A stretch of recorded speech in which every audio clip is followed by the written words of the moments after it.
buenos días. ¿Ya estamos listos? Sí. ¿Cómo estás? Muy bien, Eduardo. ¿Qué tal? Perfecto, en cuanto ya se encuentren listos, iniciamos. Listo. Perfecto, arrancamos. Muchas gracias. Compradores a elegir o a orientar las mejores películas. Adelante. En México, a este grupo de... Te presento, Fab. Amigas lectoras, amigos lectores de la Universidad Autónoma de la Ciudad de México, es un gusto saludarles. Yo soy Eduardo Limón, periodista, jefe de Relaciones Públicas del Fondo de Cultura Económica, integro el equipo que comanda mi querido Paco Taibo II allá en la editorial, y es para mí un gusto enorme saludarles, pero además dar la bienvenida al autor de la novela de la que el día de hoy vamos a conversar con ustedes durante la hora por venir. Qué gusto saludar esta mañana a Fabricio Mejía. Fab, ¿cómo estás? Hola, Eduardo. Muchas gracias a la UACM y al Fondo de Cultura Económica por esta invitación. Muchas gracias a todos los que nos están viendo y escuchando. Los Ninguneados es el nombre de la más reciente novela de Fabricio. En alguna ocasión, Fab, cuando ya tenías construida una carrera que ya abarcaba varios libros publicados, pero que todavía estaba, digamos, como en la formación de esta fase en la que ya te encuentras, que ahora vamos a explorar, que es para mí de pluma ya muy, muy robusta. Me comentaste que conforme pasaba el tiempo, escribir se te había vuelto una especie de acto compulsivo. Me decías, volver se vuelve compulsión. Y yo mientras te leía en Los Ninguneados, reflexionaba mucho en eso. Se trata quizás de tu novela con más capas, de la que tiene la construcción más profunda o compleja y en la que efectivamente los personajes se encuentran trazados con una complejidad que a la par que a momentos los separa, luego los une, en fin. Efectivamente, en este caso específico, escribir, ¿se te convirtió en una compulsión? Bueno, yo lo decía porque efectivamente hay un padecimiento que se llama grafofilia, creo, algo así, que es que lo tenía, por ejemplo, Abel Quesada, ¿no? Nada más que eran dibujos, ¿no? Y supongo que lo tuvo también Émile Zola por la cantidad de textos que escribió, pero también porque al igual que Balzac, estamos hablando aquí de los novelistas realistas que se les llama, ¿no? Que es toda una discusión qué es eso de la novela realista, pero que corregían incluso en la propia imprenta, ¿no? Se iban ahí a la imprenta. Y entonces, bueno, yo me refería aquella vez a esa especie de compulsión, ¿no? En realidad no es escribir para algunos, no es simplemente expresar algo, manifestar algo. Digo, hay otra banda que más bien escribe para publicar, que es otro tema, pero... Oye, ese es gran tema. Bien, en algún momento habrá que conversar acerca de ello. Sí, y bueno, y los premios y las ferias y tal, pero... que escriben para publicar. Hay unos que escriben para publicar. Bueno, en mi caso sí es una compulsión y entonces esta novela, como dices, tiene muchas capas precisamente porque trata sobre la identidad y entonces, ¿qué es la identidad sino capas y capas y capas, ¿no? Ahí en la novela se pregunta, bueno, ¿qué realmente somos? ¿Somos el apellido? ¿Somos el nombre? ¿Somos el lugar donde nacimos? ¿Somos la historia que recuperamos? No solamente la historia personal, familiar, sino a veces también la historia nacional. Somos todo eso, son esas capas las que nos dan identidad. Sin esas capas no tenemos viabilidad en el presente y no tendríamos tampoco viabilidad en eso que llamamos el futuro, que es lo que en este momento estamos haciendo, pero todavía no está. Y entonces, esas capas no son, digamos, una decisión tan racional de parte mía, sino que va a sonar muy esotérico lo que voy a decir, pero así funciona. Cada tema de cada una de las novelas va escogiendo su lenguaje. Y en este caso, el lenguaje que me empezó empezó a surgir, digamos, ahí está toda esta discusión de los franceses de si somos el lenguaje o nosotros somos los que actuamos sobre el lenguaje o el lenguaje sobre nosotros. Este lenguaje pues empezó a surgir y entonces tienes como muchas capas entre pasado, presente, la historia nacional, la historia de estos dos hermanos, los hijos de Cortés, el hijo de un indígena, de Malinche, y el hijo de Catalina, es decir, el hijo de Catalina, los dos se llaman Martín, además. Exactamente. Que también los otros dos hermanos, y el otro par de hermanos que discurren otras circunstancias, Manuel y Fabricio. Manuel y Fabricio, que precisamente ahí pues, juego un poco con la idea de que se llama igual que yo, y que también, bueno, qué identidad es esa. Se juega, digamos, con los dos Martínez, que son los hijos de Cortés, y estos hermanos Jaramillo, que son unos hermanos que están en los 80s, 90s y en el principio del siglo XXI, que es cuando comienza la narración en la novela. Justamente. Hay a lo largo de la historia justo esos referentes que tienen que ver con los dos pares de hermanos, los Martínez y por otro lado, exacto, los Jaramillo. Y al respecto específicamente de ellos, justo ahora que lo señalabas, Fabricio, Jonathan Franzen dice que a lo largo de la carrera de cualquier escritor, siempre todo lo que se creará será a medias trazas ficción y a medias trazas autobiografía. Y en ese sentido, yo miro lo que le va sucediendo a Fabricio desde que aparece en la novela y pensaba mucho en eso. Digo, ¿hasta qué punto este Fabricio es ficción y hasta qué punto este Fabricio es biografía? Sí, es parte del juego de la novela, ¿no? Pensar, digamos, que porque se llama igual que el autor es el autor, ¿no? Esta idea, digamos, de que si cuando tú tienes una portada de un libro, hay dos elementos ahí, ¿no? Primero el título, que entonces englobaría lo que trae ese libro, y el autor, que es supuestamente quien aparece. Quien lo hace, ¿no? Es por el solo hecho de que dice ahí Fabricio, entonces ya ese señor es el que lo escribió. ¿Qué podría ser?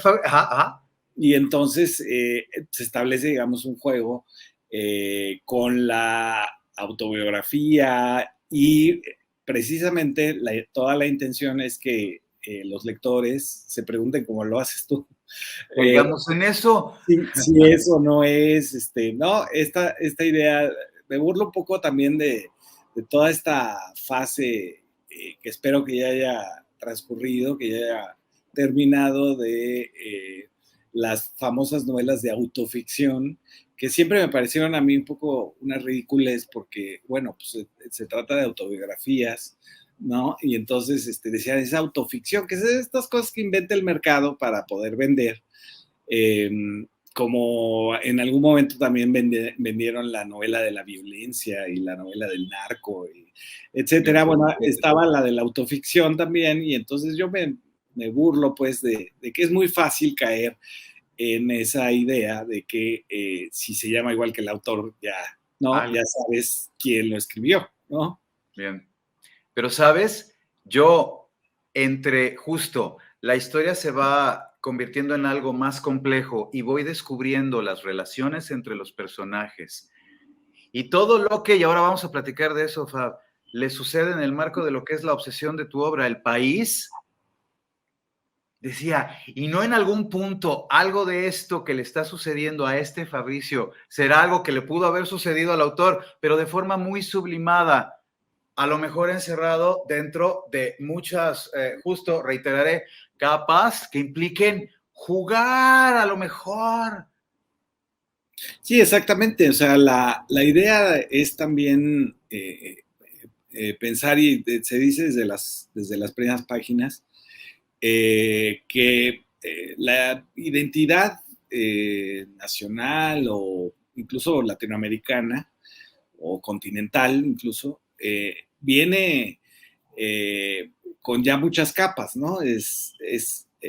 Digamos, lo que estaba sucediendo aquí al desembarco de los europeos que llegan con los soldados, con los curas, y lo que estos curas y estos soldados traen en la cabeza, ¿no? Que vienen en búsqueda de algo que es imposible en Europa y que son todas estas cosas como el dorado, El dorado, que parece. como la fuente de la eterna juventud, todos los monstruos, las sirenas, los hombres de un solo pie, los que tienen un ojo en medio del pecho, los hombres animalizados, etcétera, que ya de por sí, antes de que lleguen, ya pueblan el continente.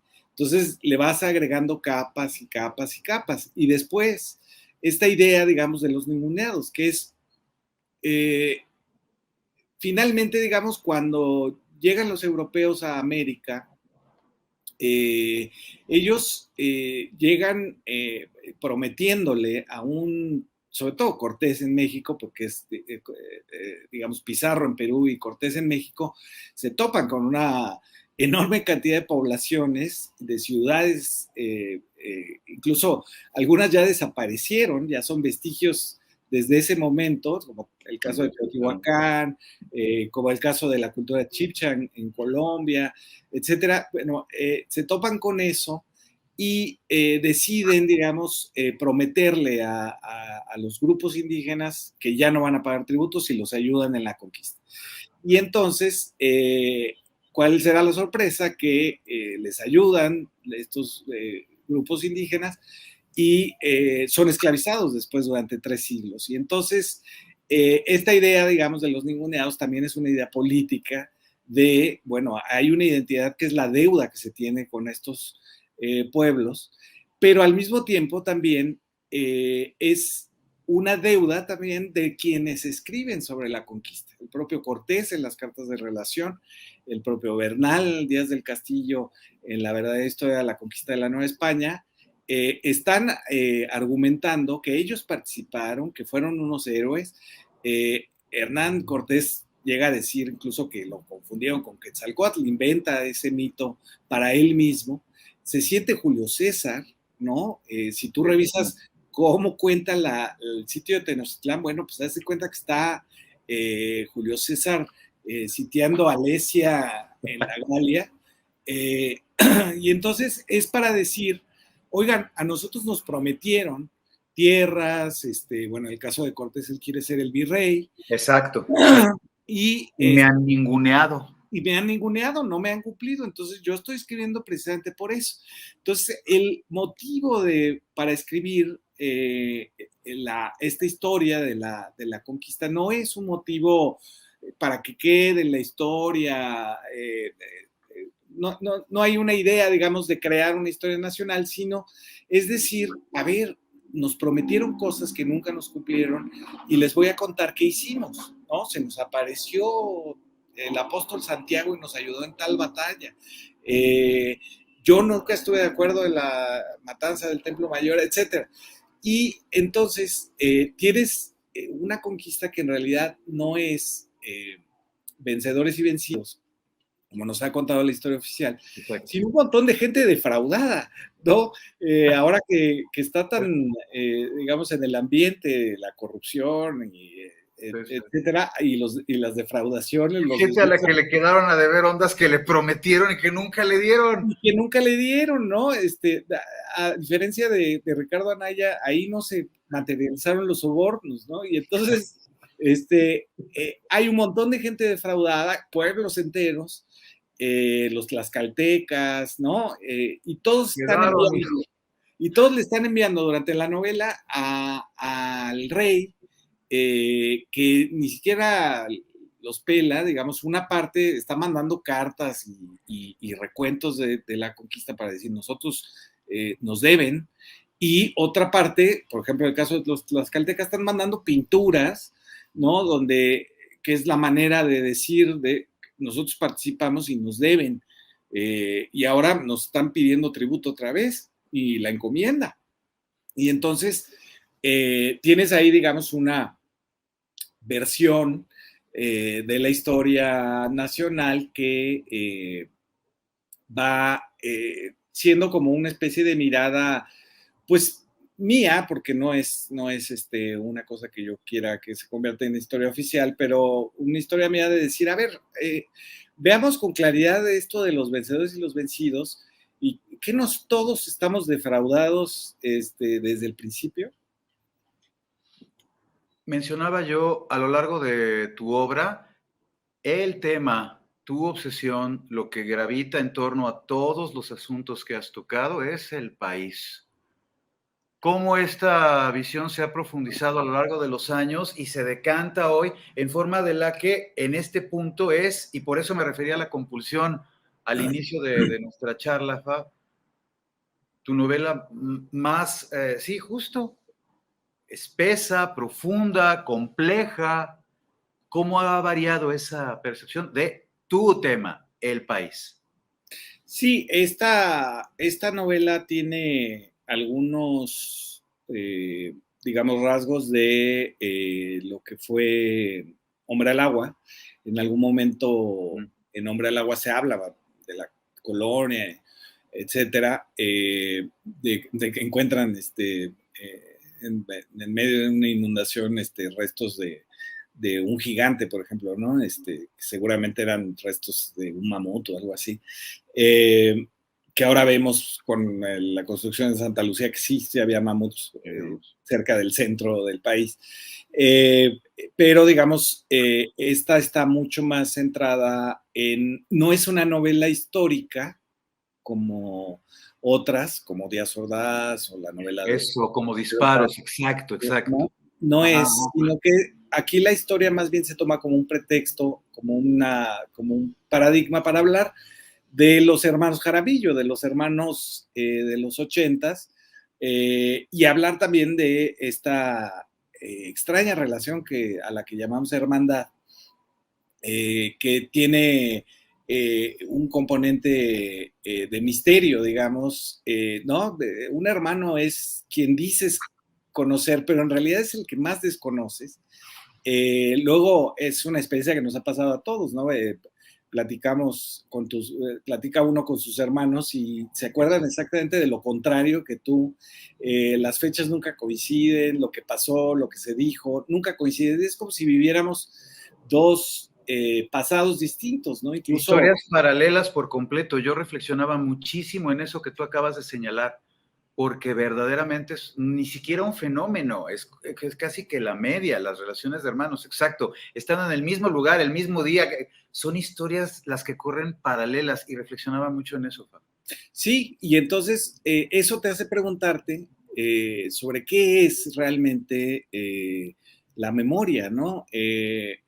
La memoria, digamos, la diferencia entre recuerdo y memoria es que, bueno, el recuerdo es un evento, pero la memoria es la manera de atar causas, efectos, etcétera, es una narración, la memoria, de esos eventos, de esos recuerdos. Y entonces los neuropsiquiatras dicen, cada vez que vas a un recuerdo, lo cambias, ¿no? Es una cosa química, eléctrica del cerebro, que va utilizando esos eventos llamados recuerdos para cambiar la memoria, y la memoria cambia todo el tiempo, cada vez que recurres a ella.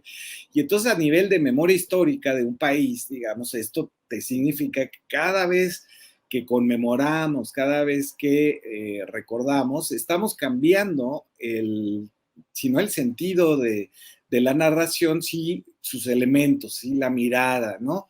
Y entonces, y rescatamos unas cosas y desechamos otras.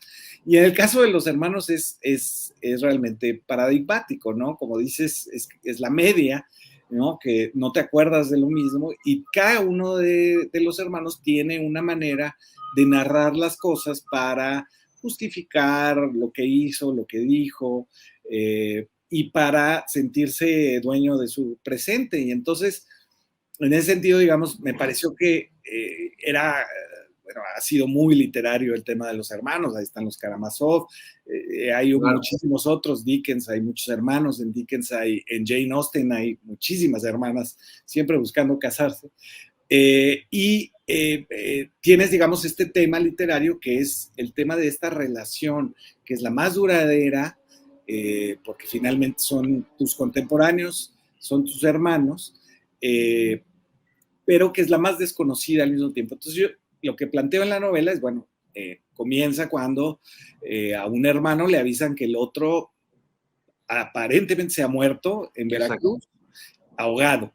Y entonces la búsqueda de un hermano hacia el otro, al que no conoce de casi nada, tiene recuerdos de la infancia, pero que no ha visto en décadas. Y entonces dice, puta, pues él no sabía nadar hasta donde yo tengo entendido. Entonces, ¿por qué se ahogó? Pues, probablemente se suicidó.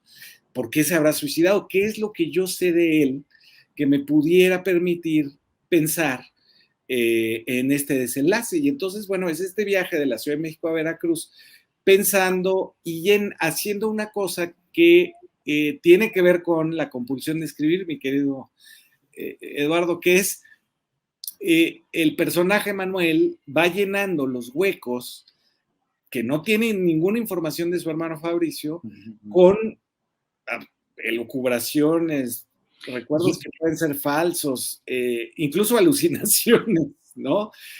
Para tratar de explicarse qué fue lo que le pasó a su hermano. Que esa es una de las zonas, reitero, fascinantes de la novela, porque ahí es donde la pluma tuya, ¿sabes? Toma unos bríos que de verdad muchas veces me hicieron pensar en eso. Digo, claro, crear estas imágenes de las cuales, bueno, hay unas que son memorables, digo, por lo instantáneo. Los consultorios de las farmacias son como la matiné de un hospital. Que es poderosa y que esa parte, y para amigos que nos están mirando ahora en el Festival Semillas de la UACM, a quienes les agradecemos mucho que estén acá mirando nuestra conversación, son esas grandes imágenes que uno como lector se lleva, ¿no? Okay. Y que la próxima vez que vayas así por la San Pablo, mira, dices, claro, es como la matiné. Ahí está. En fin, imágenes de las que en muchas ocasiones la historia se sirve como una especie de péndulo. Cae la imagen y la historia continúa, pero te deja un momento, en fin, pensando justo en eso, una forma muy hábil de retratar la realidad o de, en fin, de sublimar la realidad a través de tu pluma, Fab. Sí, hay, de hecho, las partes que yo más disfruté escribir fueron las alucinaciones, ¿no? De pronto llega este personaje Manuel al Ministerio Público y...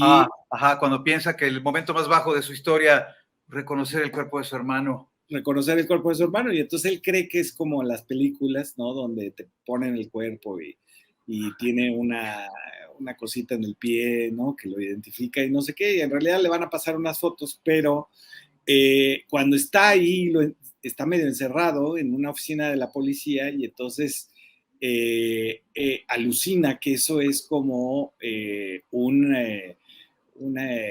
bazar de asombros, ¿no? Donde hay el cuerno del unicornio y una cola de sirena y ¿no? Y otra de las alucinaciones que me gustó mucho fue esta idea de que los ahogados llegan a las playas a reproducirse como inmigrantes hondureños, ¿no? Que en realidad no, o sea, pensar, digamos, que era una cosa que pensaban los surrealistas también, que es que los ahogados pueden ser una especie, ¿no? Una especie marina, ¿no? Y entonces... Que viaja en cardúmenes, ¿no? Los ahogados. exacto, Ajá, que ajá. viajan en cardúmenes, etcétera. Y en realidad estoy hablando de la inmigración ilegal y que es de una manera, digamos, muy poco políticamente incorrecta de referirse a esto, pero después en la novela se aclara que no es la intención de quien lo escribe, pero sí estas imágenes me divirtieron mucho hacerlas, que era una cosa que se prestaba con la novela, finalmente, o que de repente, porque sí, porque se me ocurrió, una restauradora de arte que va a cotizar una estatua, que es la estatua de la Ah, portada, empieza a hablar en verso como si fuera Sor Juana, y entonces, o una Sor Juana chafona que no sabe mucho de poesía, ajá, ajá, pero se eh, avienta y lo hace, por supuesto. Ajá. y entonces se avienta ahí unas rimas en las prosas y unas aliteraciones, como si ella se sintiera Sor Juana, ¿no? Y entonces, bueno, esas son las cosas que valen la pena escribir una novela, digamos, donde el tema es un tema muy tratado, donde el tema es un tema muy conocido, el caso de la conquista de México, el caso de los hermanos, y para darle, digamos, pues un contenido distinto a lo que normalmente podemos leer, ¿no? Bien, pienso en eso, efectivamente, un tema muy socorrido a lo largo de la literatura, sí, pero no su resolución. No vamos a spoilear acá el secreto que hace que, en fin, que todas las historias se de alguna manera conjunten y la novela se resuelva, Faf. Quiero preguntarte, porque a lo largo justo de la lectura también pensaba, posiblemente se trate o de una de esas novelas que fueron detenidas durante tiempo, a lo mejor estaban demasiado y había que dejarlas reposar y después regresar a ellas, o fue de esos trabajos que te trajo con la cabeza ocupada durante un buen rato en tanto lo resolviste. Ahora sí que, ¿cómo fue el proceso de creación de Los Ninguneados? Sí, bueno, esta novela, el primer capítulo lo escribí hace como 6 años. Mm, mm, mm. Y por supuesto que en la pandemia volví a esta historia de la infancia. Estaba la historia del Dorado, ¿no? Esta historia de la original, digamos, que es la que cuentan los pueblos chipchas o descendientes de los chipchas en Colombia, que es este cacique al que lo engaña su mujer, su esposa, con otro señor, Uh-huh. y él para vengarse hace una gran cena y le sirve, como dice la crónica, la parte pudenda Ay, sí. del amante, se la sirve para que se la coma. Ella enloquece, sale, se Y ahoga. chapotea así horrible. Que nada más se oyen los, ¿qué? Como la imagen, los gritos que se ahogan así con el chapoteo o algo así, así Exacto, horrendo. se avienta Me a imagino. un lago Sí. y el cacique de la pena, de la culpa, todos los años se desnuda, se pone polvo de oro y va a visitarla y le dice a la gente, él está convencido de que su esposa vive en otra ciudad abajo del lago. Es el origen del Dorado. Después Y le eh, pide perdón, y le pide perdón. y le pide perdón. Y entonces todo empieza, digamos, con una infidelidad, porque yo reflexionaba que ya en la pandemia, que toda traición implica primero menospreciar al otro antes que pasar a la traición directamente. Y pensaba en otra cosa, que es que cuando te traicionan, lo que piensas no es por qué de entrada, sino desde cuándo. Es decir, el asunto de la traición es un asunto temporal, más que de motivos. Y entonces, y quién sabía, ¿no? Por ejemplo, en el caso de la infidelidad matrimonial o de pareja, quién sabía antes que tú que no te dijo, etcétera, ¿no? Sí, Siempre lo es el dices. tiempo, Exacto. La pregunta no es por qué, dice, sino desde cuándo. sino desde cuándo. Y entonces estaba ese capítulo que era un poco un recuerdo ahí de infancia y de esta historia que nos leía mi abuela de niños. Y ahí estaba, digamos, ¿no? Y en la pandemia dije, bueno, a lo mejor esto puede convertirse en una novela y hay algo del encierro en esa novela y como puede ser que lo que tú te refieres como las capas, etcétera, también sea una parte del encierro de la pandemia, es decir, en el sentido de que fue un tiempo ideal, digamos, para la meditación interior, ¿no? Para la reflexión sobre muchas cosas que tienen que ver con la familia, ¿no? Que tienen que ver con la gente cercana, con las pequeñas cosas, ¿no? Como, por ejemplo, hacer de comer o limpiar con cloro absolutamente todo. Esa idea, digamos, de un encierro casi monástico al que fuimos sometidos por la pandemia, me hizo, digamos, también como pensar en que esto podría ser una novela sobre los hermanos, y estaba, bueno, pues todo el ambiente de las conmemoraciones del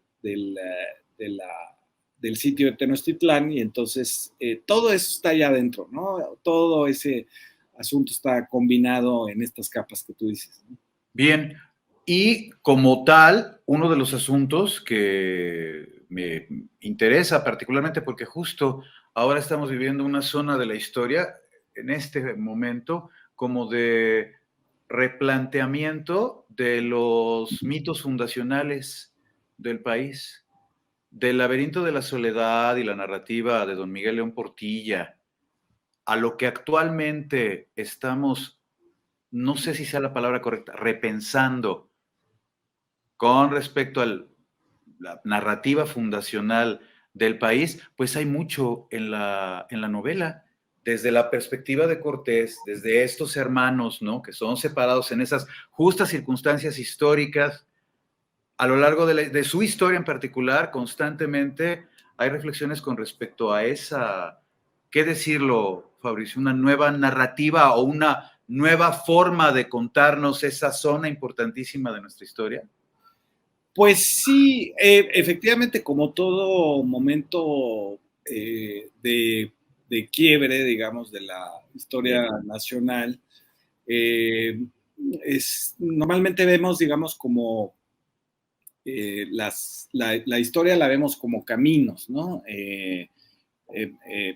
Una ruta y de pronto hay una encrucijada y se toma una derivación, digamos, que te llevará a otro lugar. Y en esa encrucijada, que también es la encrucijada de la pandemia, tomamos otro camino y es un momento de rememoración, ¿no? En el sentido que decía yo, ¿no? De que cada vez que rememoramos cambiamos Sí. la memoria, cambiamos la relación que existe entre los recuerdos, entre los eventos, sobre la base de tampoco nos pongamos histéricos, o sea, sobre la base de una historia. Sí, tampoco que, claro, porque sí, no se trata de que cada vez veo a mi hermana del baile regional, ¿no? Yendo a la primaria de una región distinta. Sí, Sí, no, exacto. no a ese nivel, ¿no? Que de repente era jarocha, luego era china poblana. Exacto, no a ese nivel, es decir, no a nivel de los terraplanistas, ¿no? De decir que tu propia experiencia te hace pensar que la Tierra en realidad es planeta engañado, ¿no? O sea, no llegar a ese extremo, pues. No nos pongamos histéricos, o sea, efectivamente la historia, hay una base, digamos, sobre la cual se rememora, y creo que eso es lo que estamos haciendo. Finalmente, como país, digamos, habíamos tenido una historia nacional inventada, como dices, por Octavio Paz, esta idea del romance familiar, por llamarle de alguna manera a la violación de la Malinche, que era una impronta en nuestra historia pero nos marcaba, éramos acomplejados porque un trauma nacional, un trauma fundacional. Un trauma fundacional, cuando el trauma es una lectura freudiana, la verdad lo voy a decir. Interesantísima, sí. Que tiene que ver, digamos, con la idea del prismo, ¿no? O sea, ¿cómo explica el prismo el sometimiento de su población diciendo hay un complejo que viene de hace mucho y así es? Y entonces, esta historia y la historia, por lo tanto, de los vencidos, ¿no? De los derrotados. La visión de los La vencidos, visión exacto, de ya los vencidos. marcada desde la concepción, la visión de los De vencidos. los Ay, vencidos, qué ¿no? digna la visión de los que se vinieron a primero. Exactamente. Entonces, bueno, es momento de replantearlo. No, no existe tal cosa como el mestizaje. El mestizaje en realidad lo que encubre es el racismo. Digamos, tuvimos esa historia dio de sí, se desbarató, digamos, en sus componentes de dominación ideológica, y después tuvimos una nada, que fue lo que, lo que fue la historia desde el punto de vista de los neoliberales, que fue nada, es decir, queremos ser Estados Unidos, Sí, más bien todo, eso, exacto. Y todo lo demás, ya, ay, sí, todo lo bueno, sí, demás es el ya país, pero lo das. pasó, ¿no? Hay que emprender y hay que vibrar alto, Sí. y échenle ganitas. Y ahora estamos retomando muchas cosas. Yo veo una continuidad, digamos, en el caso de la historia nacional y del arraigo de los mecanismos de pertenencia que tenemos, de el 68 acá, digamos. En el 68 lo que sucede es que los estudiantes le arrebatan al Estado de Díaz Ordaz los símbolos, ¿no? Le arrebatan la bandera, el himno, le arrebatan a Villa, Zapata, hacen desfilar a Hidalgo con el Che Guevara, y esa... Entran a la plancha del Zócalo, Exacto, y esa ponen en la plancha del Zócalo, claro. se autoconvocan a salir al espacio público, cosa que hay que decirle a los estudiantes de la UASM no era común. Si no te convocaba el Estado, el partido, el PRI, no podía De un salir. acto de auténtica valentía, de rebeldía absoluta, salir a la calle a protestar. Iba Exactamente. la vida en ello, de verdad. Iba la vida, iba la vida. Y entonces la continuidad está en que se va recuperando, reapropiando, dirían hoy los sociólogos, de los símbolos nacionales, hasta el grado que hoy tenemos un presidente que reivindica a Benito Juárez, ¿no? Y entonces le quitan absolutamente todo, ya esa historia del nacionalismo revolucionario o patriotismo autoritario ya está absolutamente desgajada, y lo que tenemos que hacer ahora es no solamente rememorar y repensar los mitos fundacionales, como dices tú, que ahora ya incluyen el 68, sí, sino también pensar, digamos, que no hay, ya no hay un solo discurso sobre el patriotismo, son muchos, y lo que nos unifica es un nuevo nacionalismo, un nuevo patriotismo, más que nacionalismo, porque la diferencia entre patriotismo y nacionalismo es vital, digamos. El nacionalismo es el odio a lo exterior, el patriotismo es el amor a lo propio. Y entonces el patriotismo tiene que estar fundado ahora en la República, ¿no? Tiene que estar fundado en un sistema político y en la posibilidad de hacer política, ¿no? Y entonces ya no se trata de construir un nuevo discurso nacional, sino abrir el espacio para que intervengan todos los discursos patrióticos, de arraigo, de pertenencia, etcétera, desde las comunidades hasta lo que pueda decirnos la clase media sobre eso, los trabajadores, etcétera. Todo podría caber en un arraigo que tiene que ver no con la nación, sino con la república. Bien, la República, ya más allá justamente de toda la narrativa previa, ¿no? De la que ahora hemos hecho la reflexión, sino instaurados dentro de una coyuntura propia, una coyuntura que entre otros componentes incluye, por supuesto, nuestra lectura con respecto a lo que es la República. Exactamente, y la inclusión, digamos, de sectores invisibilizados, ninguneados por la historia oficial, esto que se ha hecho con los mayas, con los yaquis, con los chinos en Coahuila, de pedir perdón, etcétera, es involucrarlos, no solamente es pedir perdón, es incluir su historia en una historia de la formación de un Estado pues autoritario, de un Estado que excluyó, que masacró, que despojó a otras poblaciones diciendo que eran sus ciudadanos, ¿no? Y entonces tiene que ver con esa encrucijada, ¿no? También la novela también está llena, sin ser una novela histórica, también está llena como de ese ambiente de revisión de la memoria y al mismo tiempo, pues no dejo de ser yo.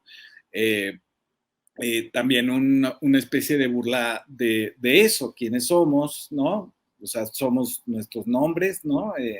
Se plantea claramente cuando se presentan los hermanos Jaramillo, uno tiene el nombre de Fabricio, que es un nombre espantoso según quien escribe, porque siempre es como el tonto en las novelas italianas, ¿no? En El Gato Pardo y en La Cartuja de Parma, siempre es como bien. ¿no? Y por otro lado está Manuel, que es ya menos Manuel que los demás, porque el abuelo se llama Manuel, el papá se llama Manuel, y esta tradición que me parece horrorosa de ponerle a los hijos el nombre de los papás como si fueran continuación genuina de sus acciones, ¿no? Y entonces esa es un poco la burla, ¿qué somos? ¿No? Finalmente, asumir, digamos, que es una ficción lo que somos y que así vivimos, ¿no? Con ficciones que son importantísimas, pero al final no hay manera de que cuando tú te juntes con tu hermano se decida qué fue lo que realmente pasó, sino que pues, finalmente el chiste es el intercambio de incertidumbres, ¿no? Justo el intercambio de incertidumbres. Los Ninguneados es la novela que estamos presentando de Fabricio Mejía. Ya se encuentra a la venta, está disponible en toda la red de librerías, Fondo de Cultura Económica Educal a lo largo, ancho de la República. Ustedes pueden conseguirla allí o, si no, visitando elfondoenlinea.com, nuestra librería virtual, donde ya está disponible y está disponible a muy buen precio, porque esa es una de las características de nuestra colección popular, que los textos lleguen a los lectores de manera muy accesible. Entonces es un libro a muy buen precio y está allí ya disponible.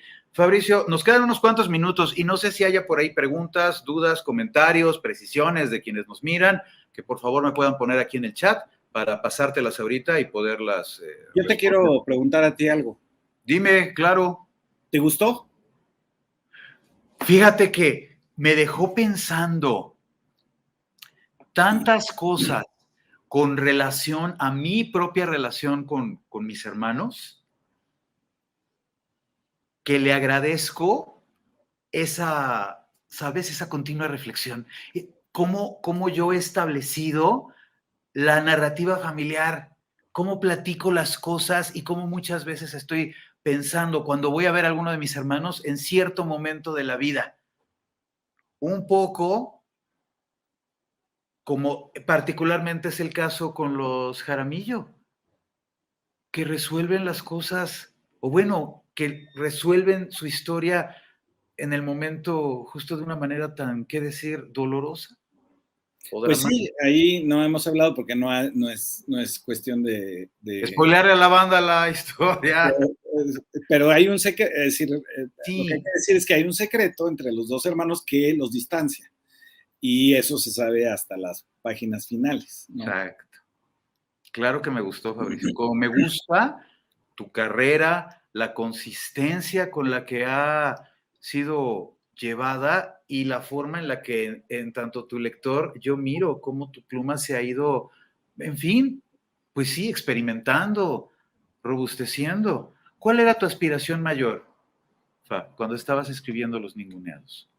Era hacer algo que pudiera precisamente hacer reflexionar al lector sobre su relación familiar, es como poner, ahora que hablábamos de esta cosa freudiana de Octavio Paz, es poner otra capa sobre eso, es decir, a ver, cada vez que hablamos de la conquista, parece que hablamos de nuestras familias, ¿no? Es decir, genera todavía tanta afectividad, porque por supuesto se trata de una cicatriz no del todo sanada, que parece que vuelven a salir todos los afectos como si fuera nuestra familia, ¿no?